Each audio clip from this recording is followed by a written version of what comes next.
tutti in costume tradizione medievale, ma con i migranti, istantanee certamente particolari, soprattutto in un periodo in cui i profughi sono materia di polemiche. Ma è anche grazie a loro se la piccola Bonisiolo ha conquistato il Palio dei Quartieri a Mogliano, una manifestazione molto sentita in città ed è andata in scena domenica scorsa tra le vie della città.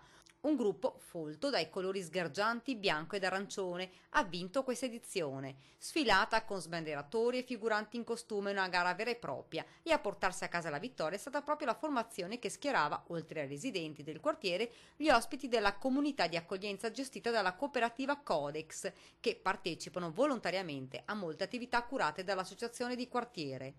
Loro sono davvero felici di partecipare, ci dicono. Vedono una cosa positiva perché si sentono integrati, non si vedono emarginati in quel posto là e partecipano molto volentieri alle nostre iniziative, insomma.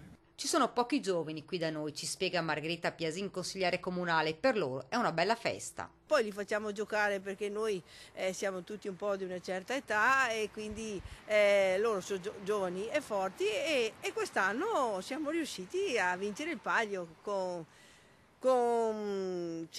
loro, ecco, assieme, quindi è stato bello anche questo insieme di persone. Nella Mogliano, dove il caso migranti di Zerman resta tema di forti tensioni e insofferenze, certamente questa è una piccola svolta.